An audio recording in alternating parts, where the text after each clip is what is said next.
आप देख रहे हैं लाइव इंडिया हर पल।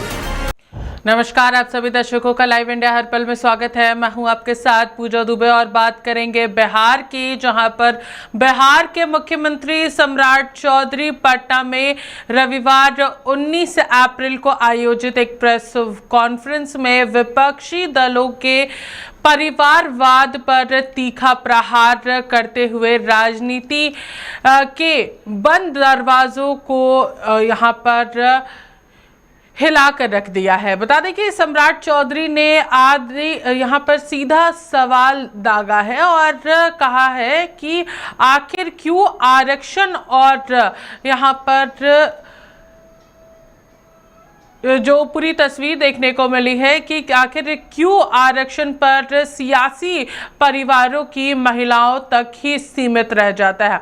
नारी शक्ति के साथ हुए अन्याय को लेकर के पटना के अटल सभागार में यहाँ पर संवाददाताओं को संबोधित करते हुए सम्राट चौधरी ने विपक्षी गठबंधन के प्रमुख चेहरों को निशाना पर लिया है। बता दें कि उन्होंने कहा है कि राजद, सपा और कांग्रेस जैसी पार्टियां चाहती हैं कि केवल उनके घर की महिलाएं ही सत्ता के शिखर पर पहुंचे। मुख्यमंत्री ने चुटकी लेते हुए कहा, लालू यादव की बेटी सांसद बने, अखिलेश की पत्नी सांसद बने और राहुल गांधी की बहन को मौका मिले, लेकिन आम गरीब घरों की बेटियों और बहनों का क्या उन्हें लोकतंत्र में यहाँ बराबरी का हक नहीं मिलना चाहिए।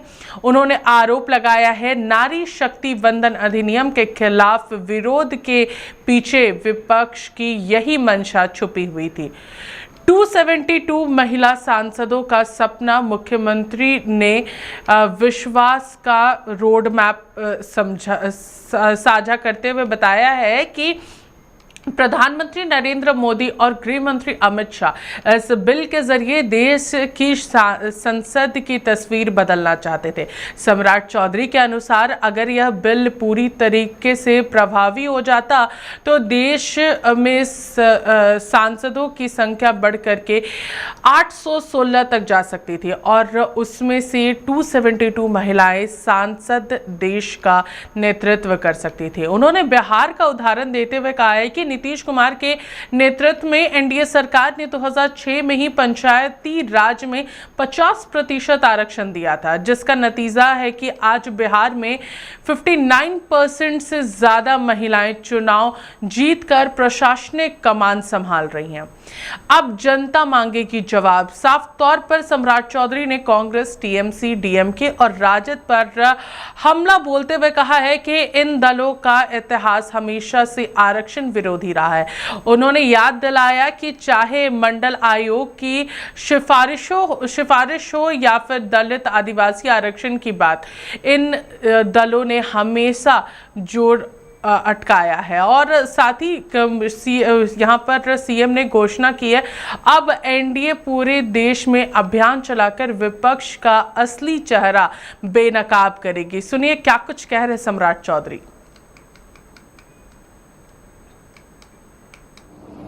बिहार जैसे राज्य में कल यदि बिल पारित होता, 16 तारीख ऐतिहासिक दिन था साथी, संविधान संशोधन में के लिए विधेयक लाने का काम किया गया,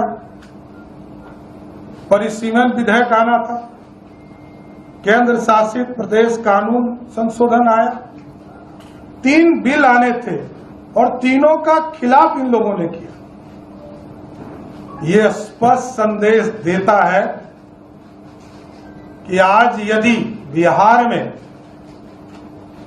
विधानसभा में मात्र 29 विधायक है, माननीय हमारी बहनें, और यदि ये बिल पारित हो जाता तो 122 विधायक कम से कम होते, उससे अधिक ही होता, क्योंकि बिहार ने इसका प्रयोग किया।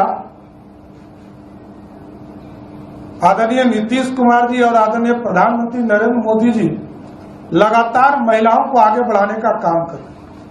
बिहार में जब एनडीए की सरकार बनी थी 2006 में, तो यहां महिलाओं को 50% आरक्षण पंचायती राज और नगर निकाय में देने का काम किया गया। और आज मुझे कहते हुए खुशी हो रही है कि बिहार में 50% आरक्षण है, लेकिन बिहार में 59% से अधिक महिलाएं चुनाव जीत कर आ रही है। और यदि यह बिल पारित हो गया होता, लोग कहते हैं कि बिल तो पहले पारित हो गया।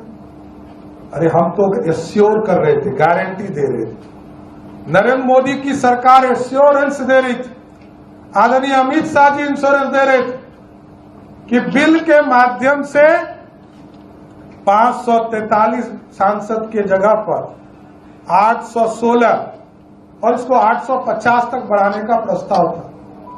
और 816 में से 272 सांसद, यदि ये बिल पारित होता तो इस देश में महिलाएं सांसद बनकर देश में राज करने का काम करती। साथियों, तो देखिए, लोकसभा में नारी शक्ति वंदन अधिनियम जिस तरीके से गिरा, उसके बाद से ही लगातार एनडीए विपक्षियों पर हमलावर नजर आ रही है। और अब तो बिहार के मुख्यमंत्री सम्राट चौधरी ने साफ तौर पर ऐलान किया है कि पूरे देश में विपक्षियों का चेहरा बेनकाब करेंगे। फिलहाल इस खबर में हमारे साथ इतना ही। देखते रहिए लाइव इंडिया हर पल।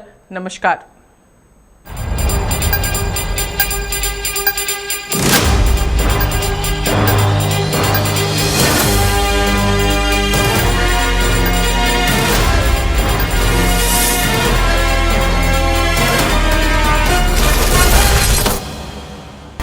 आप देख रहे हैं लाइव इंडिया हर पल।